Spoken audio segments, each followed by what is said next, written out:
আসসালামু আলাইকুম সম্মানিত দর্শক মণ্ডলী। বাংলাদেশের অন্যতম গুরুত্বপূর্ণ জাতীয় দৈনিক প্রথম আলো তারা সম্প্রতি একটি জরিপ পরিচালিত হয়েছে তাদের পক্ষ থেকে, এবং এই জরিপের ফলাফল নিয়ে গতকাল তারা একটি রিপোর্ট প্রকাশ করেছে। যেই রিপোর্টের শিরোনাম হলো বিএনপি নির্বাচনে বেশি আসন জিতবে, মত শতকরা ৬৬% মানুষের। রিপোর্টটি যেভাবে তারা করেছে, আগামী জাতীয় সংসদ নির্বাচনে সবচেয়ে বেশি আসনে বিএনপি জয়ী হবে বলে মনে করেন দেশের বেশিরভাগ মানুষ। মানুষের পছন্দের তালিকায় দ্বিতীয় দল হচ্ছে জামাত ইসলামী। অন্যদিকে অর্ধেকের বেশি মানুষ মনে করেন বিএনপি জয়ী হলে দেশের ভালো হবে, আর প্রায় ১/৩ মানুষ মনে করেন জামাত ইসলামী জিতলে দেশের ভালো হবে। প্রথম আলোর উদ্যোগে করা এক জরিপে মানুষের এই মতামত উঠে এসেছে। জরিপটি করেছে বেসরকারি গবেষণা প্রতিষ্ঠান কিমেকার্স কনসাল্টিং লিমিটেড। জরিপের শিরোনাম হচ্ছে গুরুত্বপূর্ণ সামাজিক রাজনৈতিক বিষয়ে জাতীয় জনমত জরিপ ২০২৫। এই জরিপে ৫টি নগর এলাকাকে টার্গেট করা হয়েছিল এবং ৫টি গ্রাম বা আধা শহর অঞ্চল। এখানে এই জরিপটি পরিচালিত হয়। প্রাপ্তবয়স্ক ১,৩৪২ জন নাগরিকের মতামত নেওয়া হয়। এই প্রাপ্তবয়স্ককে তারা এভাবেই ব্র্যাকেট বন্দি করেছেন, ১৮ থেকে ৫৫ বছর বয়স্ক নাগরিকদেরই তারা মতামত নিয়েছেন। এই ১,৩৪২ জনের মধ্যে ৬৭৪ জন পুরুষ এবং নারী হচ্ছে ৬৬৮ জন, অর্থাৎ নারী এবং পুরুষ এই সংখ্যাটি প্রায় সমান সমান। গত ২১ থেকে ২৮ অক্টোবর পর্যন্ত এই ৮ দিন ব্যাপী তারা এই জরিপ কাজ পরিচালনা করেন। এক্ষেত্রে এই যে যাদের তারা মতামত নিয়েছেন তারা মূলত নিউজ পড়তে পারেন এবং আগামীতে ভোট দিতে পারবেন এরকম নাগরিকদের মতামতই তারা নিয়েছেন। অর্থাৎ একেবারে নিরক্ষর মানুষের মতামত এই জরিপে উঠে আসেনি, সেটি এখানে উল্লেখিত হলো। এই জরিপে প্রথম প্রশ্ন, গুরুত্বপূর্ণ প্রশ্ন, কোন দল বেশি আসন পাবে? জরিপের প্রশ্নের মধ্যে একটি ছিল সুষ্ঠু নির্বাচন হলে আগামী জাতীয় সংসদ নির্বাচনে কোন দল সবচেয়ে বেশি সংখ্যক আসনে জয়লাভ করবে বলে মনে করেন। জবাবে প্রায় ৬৬% উত্তরদাতা বলেছেন সবচেয়ে বেশি আসনে জয়লাভ করবে বিএনপি, অর্থাৎ 2/3 মানুষ বিএনপি ভালো ফলাফল লাভ করবে এমনটি মত পোষণ করছেন। নারী পুরুষ এবং নানা বয়স শ্রেণীভেদে প্রায় সবারই কাছাকাছি মত এসেছে, অর্থাৎ বয়সের ভিন্নতা থাকলেও শ্রেণী পেশার ভিন্নতা থাকলেও পার্সেন্টেজ দিক থেকে প্রায় সব একই রকম মতামত এসেছে। এই উত্তরদাতার মধ্যে ২৬% মানুষের মত যে বেশি আসন পাবে জামাত ইসলামী, অর্থাৎ 1/4 কিছু বেশি মানুষ জামাত ইসলামী বেশি আসন পাবে এমনটি মনে করছেন।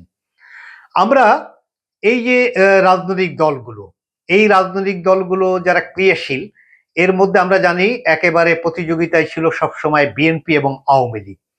তৃতীয় প্রধান রাজনৈতিক দল হিসেবে দীর্ঘদিন জাতীয় পার্টি একটা ভূমিকা রাখতে সক্ষম ছিল, এবং চতুর্থ গুরুত্বপূর্ণ রাজনৈতিক দল হিসেবে জামাত ইসলামী দীর্ঘদিন থেকে তারা রাজনৈতিক কার্যক্রম পরিচালনা করছে। কিন্তু বর্তমান বাস্তবতায় আওয়ামী লীগ তাদের কার্যক্রম নিষিদ্ধ হওয়া এবং জাতীয় পার্টি ওইভাবে প্রাসঙ্গিক হতে না পারা, এই দুটি বড় ধরনের শূন্যতার প্রেক্ষাপটে দ্বিতীয় বৃহত্তম দল হিসাবে জামাত ইসলামী ইতিমধ্যে উঠে এসেছে। তারা বিএনপির প্রতিদ্বন্দ্বী হিসাবে আবির্ভূত হয়েছে। জামাত ইসলামীর বিগত দিনের নির্বাচনী রেকর্ডে দ্বিতীয় বৃহত্তম দল হিসেবে পারফর্ম করার কোনো ইতিহাস তাদের নেই। এই এরশাদের শাসনের পরে এই যে 34 বছর, এই সময় বিএনপি একাডেমিক্যালি মোট 3বার সরকার গঠন করে। আওয়ামী লীগ তো শেষের 3টি নির্বাচন বিবেচনা করলে তারাই সবচেয়ে সফল রাজনৈতিক দল। কিন্তু এই 3টি নির্বাচনকে 14, 18 এবং 2024 বাংলাদেশের কোনো মানুষ, এমনকি আওয়ামী লীগ করেন, তারাও এটিকে নির্বাচন মনে করার জন্য তারা সম্মত হবেন না। এখানে আমিরামি ভোট হয়েছে, এখানে রাতে ব্যালট বাক্স পূর্ণ করে দেওয়া হয়েছে, গায়েবী মামলা দিয়ে বিরোধী রাজনৈতিক দলগুলোকে এলাকা বাড়ি ছাড়া করে একেবারে মাঠ শূন্য করে দিয়ে ওয়াক ওভারের মতো বিজয়ী লাভ করার ইতিহাসও আওয়ামী লীগের আছে। এ সমস্ত আমরা জানি। এই যে জুলাই গণ অভ্যুত্থানের পরে জামাত ইসলামের দ্বিতীয় বৃহত্তম রাজনৈতিক দল হয়ে ওঠা, নিশ্চয়ই এটি জামাতের জন্য একটি সুবর্ণ সময়। তাদের এই সাফল্যের পালে আরো নতুন করে হাওয়া লেগেছে ঢাকা বিশ্ববিদ্যালয় সহ 4টি ছাত্র সংসদ নির্বাচনে তাদের সমর্থিত ছাত্র সংগঠনের বেশ ভালো সাফল্য, এবং এগুলোর বুনিয়াদি হয়তো এখন শতকরা 26 ভাগ মানুষ জামাত বেশি আসনে জয়লাভ করতে পারে এমনটি মনে করেন। এক্ষেত্রে সবচেয়ে দুর্ভাগ্যজনক হলো বাংলাদেশে সবচেয়ে বড় রাজনৈতিক দলের একটি আওয়ামী লীগ, তাদের সম্পর্কে মাত্র 7% মানুষ তারা বলেছেন আওয়ামী লীগ ভালো ফলাফল লাভ করতে পারে বা বেশি আসন পেতে পারে। আমরা জানি আওয়ামী লীগের কার্যক্রম এখন নিষিদ্ধ। সম্প্রতি একটি মামলায় তাদের দলীয় প্রধান শেখ হাসিনা তিনি ফাঁসি মৃত্যুদণ্ড তার বিরুদ্ধে রায় ঘোষিত হয়েছে। এই জরিপটি এই রায়ের আগে করা, ফলে রায়ের পরে আওয়ামী লীগের রাজনীতি আরো যে কঠিন হলো সেটি তো বলা বাহুল্য। ফলে এখন নতুন করে জরিপ করলে আওয়ামী লীগের জন্য এই পরিস্থিতি আরো অবনতি ঘটতে পারে এমনটি মনে করা যায়। জুলাই গণ অভ্যুত্থানের নেতৃত্ব দেওয়া আলোচিত তরুণদের দ্বারা গঠিত রাজনৈতিক দল জাতীয় নাগরিক পার্টি, এদের জরিপের ফলাফল দেখে আমি অন্তত ভীষণ হতাশ হয়েছি। শতকরা 0.8% উত্তরদাতা এনসিপি ভালো করতে পারে এমন বলেছেন। ইসলামী আন্দোলন বাংলাদেশের পক্ষে মত এসেছে 0.1%। আওয়ামী লীগ অনেক সময় ভালো ফলাফল লাভ করেছে, অনেক সময় খারাপ ফলাফলও লাভ করেছে। তাদের এই কয়েকটি বিতর্কিত নির্বাচনের ফলাফলে তারা শতকরা 48 ভাগ ভোটও পেয়েছে, কিন্তু সবচেয়ে দুঃসময়েও তারা কিন্তু শতকরা 30% মতো ভোট পেয়েছে। ফলে শতকরা 30% ভোট পাওয়ার যেই রাজনৈতিক দল অত্যন্ত দুঃসময়, সেই রাজনৈতিক দলটি বাংলাদেশের রাজনীতিতে অপ্রাসঙ্গিক হয়ে যাওয়া নিশ্চয়ই তাদের নেতাকর্মীদের জন্য অত্যন্ত দুর্ভাগ্যের, এবং এই পরিণতির জন্য অন্য কাউকে যদি তারা দায়ী করেন সেটি তাদের জন্য আগামীতে আরো খারাপ ফলাফল বয়ে আনবে। বরঞ্চ তারা যদি মূল্যায়ন করতে পারেন, তাদের কৃত কর্মের জন্য যদি তারা অনুশোচিত হন, তারা যদি নতুন করে এই অপরাধীদেরকে বাদ দিয়ে রাজনীতিতে ফিরে আসার কোনো চেষ্টা করেন, সেক্ষেত্রে তাদের জন্য আস্তে আস্তে হয়তো আরেক রাজনৈতিক দল হিসাবে কিছুটা শক্তি পাওয়া সম্ভব। কিন্তু এই অন্যায়ের পক্ষ অবলম্বন করে যা করেছি করেছি এরকম মনোভাব নিয়ে তারা যেভাবে এগোচ্ছে, তাতে করে তাদের জন্য ভবিষ্যতে আরো খারাপ অবস্থা এটি আসতে পারে এমন আশঙ্কা অমূলক নয়। এক্ষেত্রে আমরা এই জরিপের আরেকটি গুরুত্বপূর্ণ অংশ ছিল কোন দল জয়ী হলে দেশের ভালো হবে। এটি একটি গুরুত্বপূর্ণ প্রশ্ন, কোন দল জয়ী হলে দেশের ভালো হবে। এই প্রতিদ্বন্দ্বী রাজনৈতিক দলগুলোর মধ্যে সরকার পরিচালনায় সবচেয়ে অভিজ্ঞতা সম্পন্ন রাজনৈতিক দল বিএনপি, তারপরে সরকার পরিচালনায় কিছু অভিজ্ঞতা ছিল জাতীয় পার্টি। তাদের অবস্থা কি হবে জানি না, যদিও তারা গত পরশুদিন তাদের দুটি অংশ অর্থাৎ আনোয়ার হোসেন মঞ্জু এবং আনিসুল ইসলাম মাহমুদ, তারা আরো কয়েকটি খুচরা নাম না জানা দল নিয়ে তারা একটি জোট করেছে। এর মধ্যে কি ডিজাইন আছে আমরা জানি না, অনুমান করতে পারি যে তারা হয়তো আওয়ামী লীগ যদি নির্বাচনে অংশগ্রহণ করতে না পারে, তাহলে আওয়ামী লীগের আনুকূল্য নিয়ে একটি ভালো ফলাফল লাভ করার একটা হয়তো গোপন মনোবাসনা তাদের থাকতে পারে। এক্ষেত্রে ভারতের ভূমিকা কি হবে, কারণ আমরা জানি বিগত দিনে ভারতের এ টিম ছিল আওয়ামী লীগ এবং বি টিম ছিল জাতীয় পার্টি। যদি এ টিমকে তারা খেলাতে না পারেন মাঠে, তাহলে বি টিমের খেলাকে তারা সহযোগিতা করতে পারেন।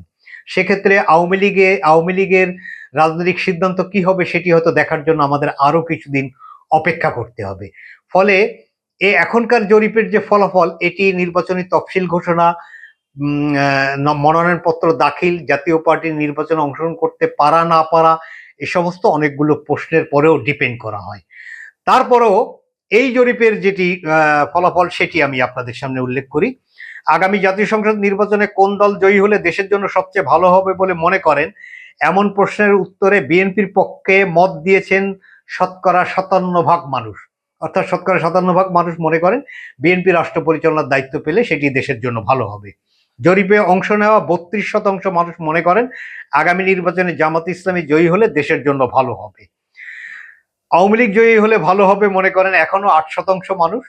0.9% মানুষ মনে করেন এনসিপি জয়ী হলে ভালো হবে। ইসলামী আন্দোলন বাংলাদেশের পক্ষে জনমত 0.1%। এটি মোটেও উল্লেখ করার মতো বিষয় নয়। আরেকটি গুরুত্বপূর্ণ প্রশ্ন, সেটি হলো প্রধানমন্ত্রী হিসেবে কার সম্ভাবনা বেশি। এই ধরনের প্রশ্ন সামনে আসলে এখানে অত্যন্ত ভালো জায়গায় আছেন বিএনপির ভারপ্রাপ্ত চেয়ারম্যান জনাব তারেক রহমান। শতকরা 47.5% মানুষ তারা মনে করেন তারেক রহমান সাহেবের প্রধানমন্ত্রী হওয়ার সম্ভাবনা বেশি। এবং এক্ষেত্রে আশ্চর্য যেটা, 18.9% মানুষ মনে করেন খালেদা জিয়া প্রধানমন্ত্রী হওয়ার সম্ভাবনা আছে। এটি যেহেতু অক্টোবর মাসের 21 থেকে 28 তারিখের জরিপ, তখন খালেদা জিয়া অনেকটাই সুস্থ ছিলেন। তিনি 23 নভেম্বর থেকে গুরুতর অসুস্থ। তার অসুস্থতার প্রেক্ষাপটে এখন মূল কনসার্ন হলো তিনি সুস্থভাবে দীর্ঘায়ু লাভ করুন। মানুষের প্রার্থনা আল্লাহর কাছে তাই। ফলে এখন জরিপটি হলে নিশ্চয়ই খালেদা জিয়ার প্রসঙ্গটি প্রধানমন্ত্রী হওয়ার ক্ষেত্রে এটি কম আসবে, এবং সেক্ষেত্রে আমি ধারণা করি, এবং আমার সঙ্গে নিশ্চয়ই আপনারা অনেকেই একমত হবেন, তারেক রহমান সাহেবের প্রধানমন্ত্রী হওয়ার সম্ভাবনার দিকটি জনগণের কাছে আরো বেশি মাত্রায় স্থান পাবে, অর্থাৎ 47.5 এটি আরো বেড়ে 50% উপরে তো নিঃসন্দেহে যাবে, যেহেতু খালেদা জিয়ার বিকল্প হচ্ছে তারেক রহমান। ফলে এই মনোভাবটি তারেক রহমানের অনুকূলেই যাবে, এটি আমরা ধরে নিতে পারি। ডাক্তার শফিকুর রহমান জামাতে ইসলামীর আমির, 25.4% মানুষ মনে করে তিনি তার প্রধানমন্ত্রী হওয়ার সম্ভাবনা বেশি। এছাড়া নাহিদ ইসলাম বা জি এম কাদের, এদের যে পরিসংখ্যান এসেছে সেটি আমি উল্লেখ করে আমি নিজে হতাশ হতে চাই না, আপনাদেরকে হতাশ করতে চাই না। শেখ হাসিনা সম্পর্কে এখনো 7.2% মানুষ মনে করেন তার প্রধানমন্ত্রী হওয়ার এখনো সম্ভাবনা আছে। এই জরিপের পাশাপাশি প্রথম আলোর এই জরিপে আরো অনেক অনুষঙ্গ আছে। আওয়ামী লীগের নির্বাচনে অংশগ্রহণ করার সুযোগ পাওয়া উচিত কিনা সে সমস্ত প্রশ্ন আছে, সেগুলো আজকে আমার আলোচ্য বিষয় না। আমি মূলত যেটি বলতে চাই, নির্বাচনী জরিপ অক্টোবর মাসে একরকম ছিল। খালেদা জিয়ার অসুস্থতার প্রেক্ষাপটে, তারেক রহমান দেশে আসতে না পারার প্রেক্ষাপটে এই এখন মানুষের মনোভাবটা আর একটু অন্যরকম, এটি অনুমান করা যায়।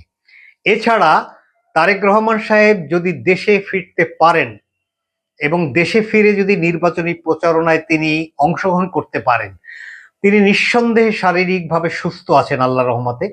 সারা দেশ তিনি যদি চষে বেড়াতে পারেন, তাহলে বিএনপির সাফল্যের পালে হাওয়া যে আরো তরতর করে বেশি লাগবে, এটি অনুমান করার জন্য খুব বেশি বুদ্ধিমান হওয়ার প্রয়োজন হয় না।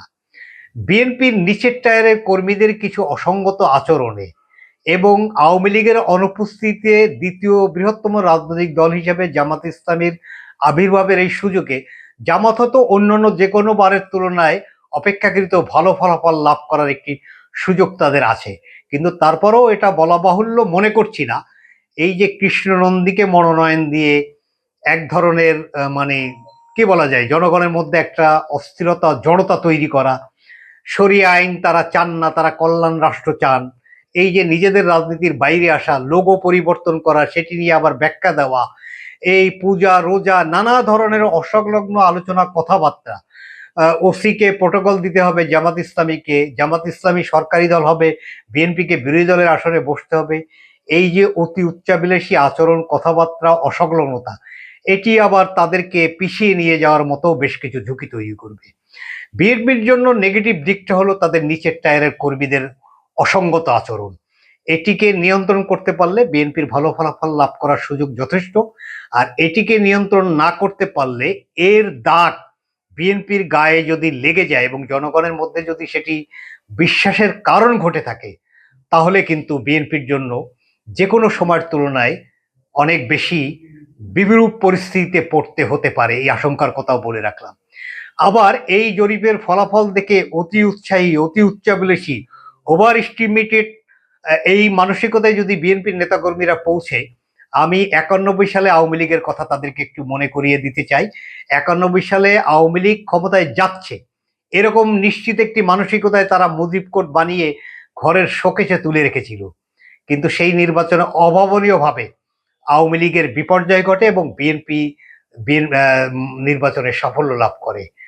এই ইতিহাসটি যেন বিএনপির নেতাকর্মীরা মনে রেখে তাদের আচরণের সংযত পরিভাষা এটি যেন তারা আয়ত্ত করে। আমরা নির্বাচনের ফলাফল যা হবে হবে, এটি যেন একটি শান্তিপূর্ণ নির্বাচন হয়, ভোটারদের জন্য ভোট কেন্দ্রে যাওয়া, ভোট দেওয়া, ভোট কেন্দ্র থেকে ফিরে আসা, এটি যেন নির্বিঘ্ন হয়, এটি একটি উৎসবমুখর নির্বাচন যেন হয়, প্রতিযোগিতা থাকুক, বন্ধুত্ব থাকুক, শত্রুতা যেন না হয়।